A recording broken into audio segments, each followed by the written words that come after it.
Assalamualaikum warahmatullahi wabarakatuh. Innal hamdalillah nahmaduhu wa nasta'inuhu wa nastahdihi wa nastaghfiruh wa natubu ilaihi wa natawakkalu alaihi wa na'udzu billahi min shururi anfusina wa sayyiati a'malina.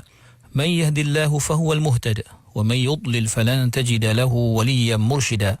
Ashhadu an la ilaha illallah wahdahu la sharika lah wa anna sayyidana Muhammadan 'abduhu wa rasuluh وصفيه من خلقه وحبيبه بلغ الرسالة وأدى الأمانة ونصح الأمة وكشف الغمة وجاهد في الله حق جهاده حتى أتاه اليقين اللهم صل على سيدنا محمد وعلى آله وصحبه وبارك وسلم أما بعد.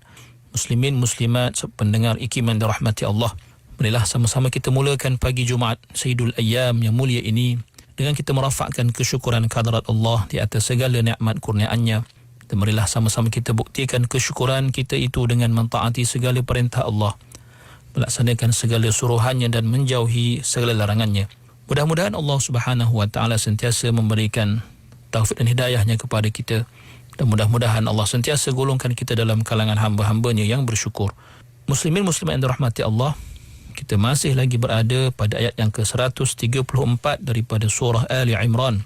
Allah berfirman, أعوذ بالله من الشيطان الرجيم الذين ينفقون في السراء والضراء والكاظمين الغيظ والعافين عن الناس والله يحب المحسنين. Yang bermaksud yaitu orang-orang yang mendermakan hartanya pada masa senang dan susah, dan orang-orang yang menahan kemarahannya, dan orang-orang yang memaafkan kesalahan orang. Dan ingatlah Allah mengasihi orang-orang yang berbuat perkara-perkara yang baik.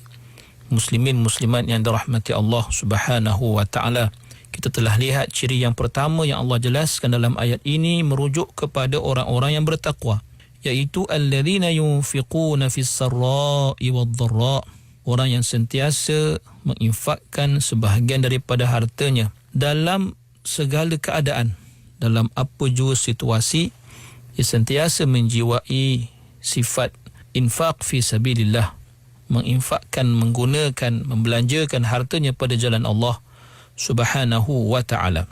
Jika ditanyakan mengapa didahulukan sifat ini berbanding yang lain, kerana sifat ini merupakan sifat yang sangat positif, yang menunjukkan, yang membuktikan ketulusan hati seseorang dan kekuatan ikhlas yang ada pada diri seseorang.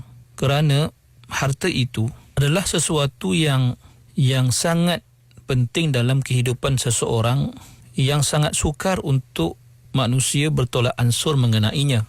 Maka jika seseorang itu sentiasa menjiwai atau sentiasa menginfakkan hartanya kepada jalan Allah, pada perkara yang diridai Allah, sama ada ketika senang maupun susah, maka ia menjadi suatu bukti betapa komitednya mereka, betapa iltizamnya mereka terhadap ajaran Allah Subhanahu wa taala dan Rasul sallallahu alaihi wasallam. Kerana itu kita dapat dalam Al-Quran terlalu banyak ayat yang memuji, yang Allah Subhanahu wa taala memuji orang-orang yang sentiasa menginfakkan hartanya pada jalan Allah. Dan tidak perlulah saya jelaskan dalam sesi ini, dan telah kita lihat dalam pertama kita dalam suratul Baqarah, contohnya pada ayat ke-261 dahulu. Muslimin muslimat yang dirahmati Allah, adapun sifat yang kedua dan yang ketiga menceritakan tentang sifat orang-orang yang bertakwa itu, yang berbunyi dalam firman ini, wal kadhiminal ghaidha wal 'afina 'anil nas.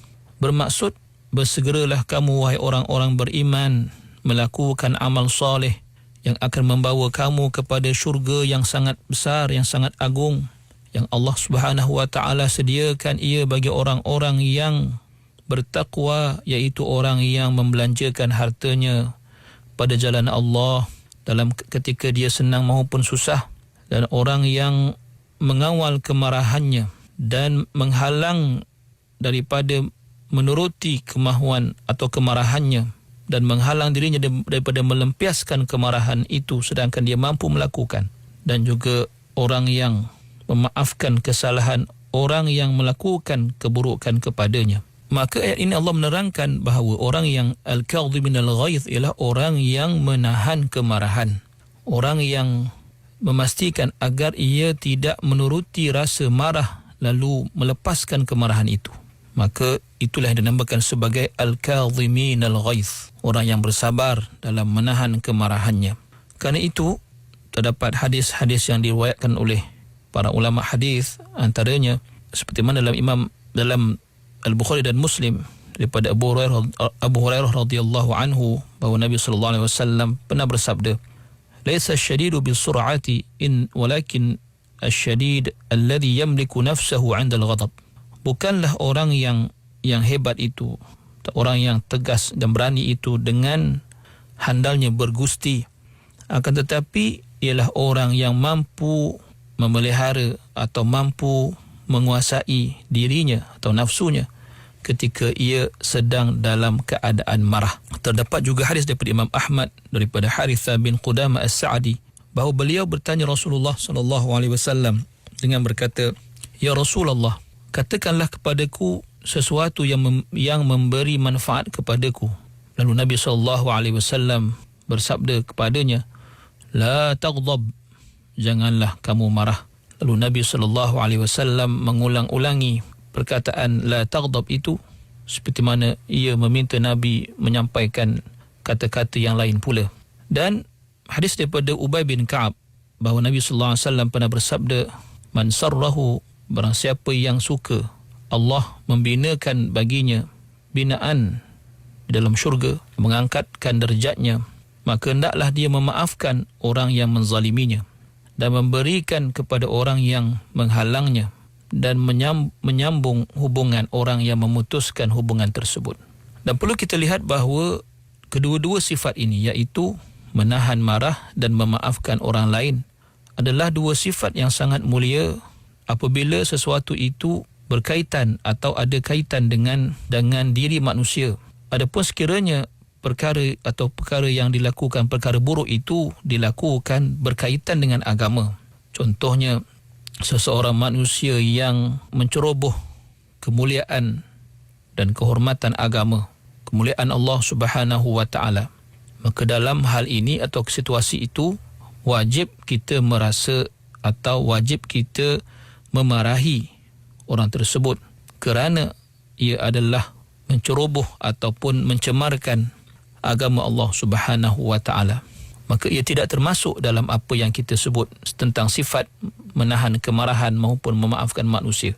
Kerana itu Nabi sallallahu alaihi wasallam seperti mana yang disifatkan oleh isterinya Sayyidatina Aisyah radhiyallahu taala anha bahawa Nabi sallallahu alaihi wasallam apabila sesuatu yang berkaitan dengan diri baginda, bermaksud ada orang yang menyakiti baginda, jasad baginda ataupun diri Nabi sendiri, maka Nabi tidak menjadi orang yang marah atau melampiaskan kemarahan. Akan tetapi sekiranya yang dilakukan itu berupa pencerobohan terhadap perintah Allah, maka tiada siapa pun yang berani berhadapan dengan kemarahan baginda sallallahu alaihi wasallam. Dan kemudiannya Allah Subhanahu wa taala berfirman lagi, wallahu yuhibbul muhsinin.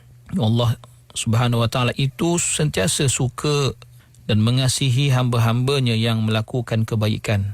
Maksud Allah Subhanahu wa taala sentiasa suka kepada orang yang melakukan kebaikan dalam bentuk kata-katanya, dalam bentuk perbuatannya, dalam bentuk peribadi dan sifatnya.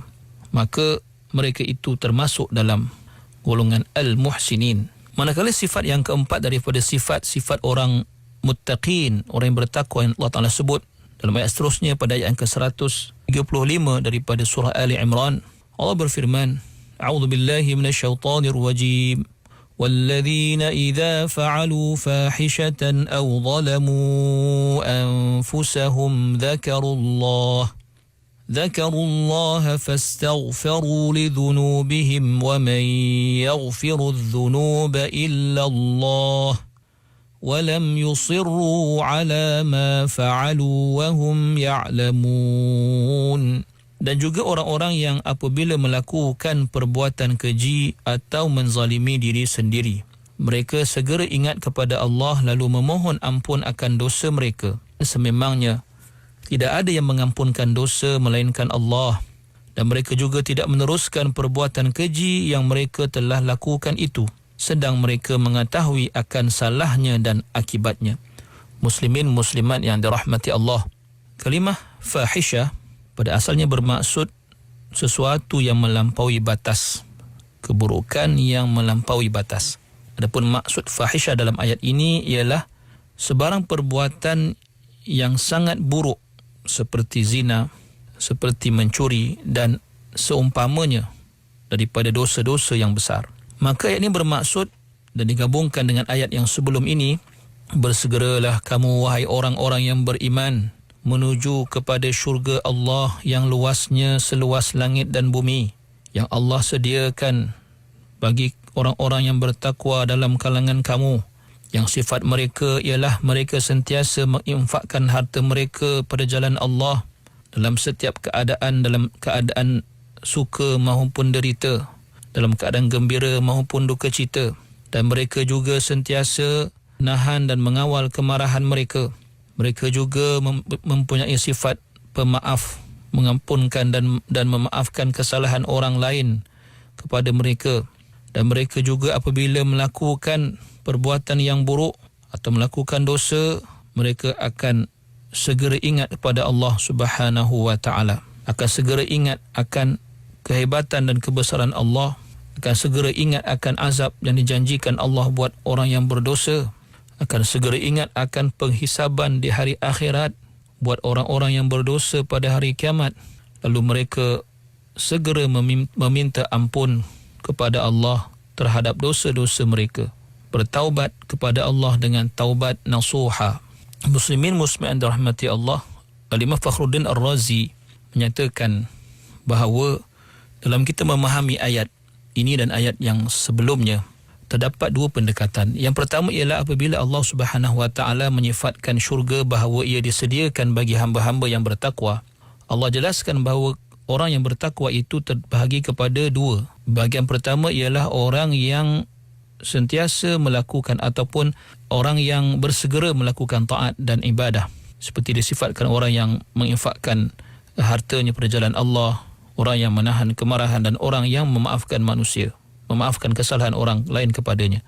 Bahagian yang kedua pula ialah orang yang apabila berdosa, mereka segera bertaubat kepada Allah. Seperti mana Allah berfirman, walladzina idza fa'alu fahishatan.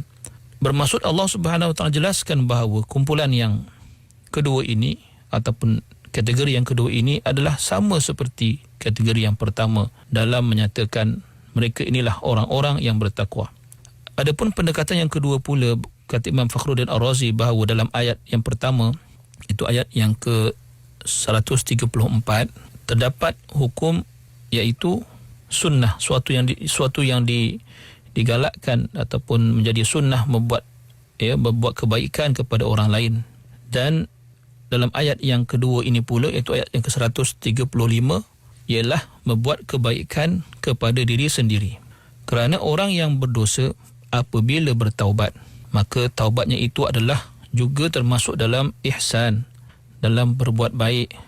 Tetapi dalam konteks ini berbuat baik kepada diri sendiri. Selain itu juga kita lihat dalam ayat ini Allah menyebut idza fa'alu fahishatan aw zalamu anfusahum. Terdapat fahisyah dan juga zulmun nafs. Jika dilihat ataupun dikaji, apakah maksud di sebaliknya ialah setengah ulama menyatakan bahawa jika difahami al-fahisyah itu sebagai dosa-dosa yang besar, maka zalamu anfusahum itu pula menggambarkan semua dosa, sama ada yang kecil maupun yang besar. Sementara yang lain pula mengatakan bahawa al-fahisyah dan juga zalmun nafs atau zulmun nafs adalah dua bentuk maksiat yang tidak terpisah. Bermaksud setiap maksiat yang dilakukan oleh manusia itu tidak sunyi daripada mempunyai dua sifat, iaitu keburukan dan juga menzalimi diri sendiri. Kerana itu dihubungkan dengan kalimah au yang bermakna dan, bukan atau. Maka orang yang melakukan fahisyah dan orang yang melakukan kezaliman terhadap diri sendiri dan mengingati Allah tatkala melakukannya, maka ia kembali kepada Allah dalam keadaan bertaubat, dalam keadaan meminta keampunan Allah, maka dia digolongkan Allah dalam kalangan orang-orang yang bertakwa. Maka ia menunjukkan kepada kita sebagai hamba Allah, bahkan sebagai hamba-hamba Allah yang beriman, tidak terlepas daripada melakukan dosa dan kesalahan.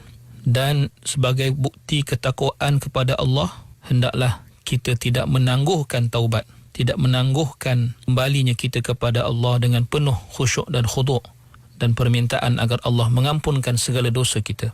Aqulu qawli hadha wa astaghfirullahal azim li wa lakum. Assalamualaikum warahmatullahi wabarakatuh.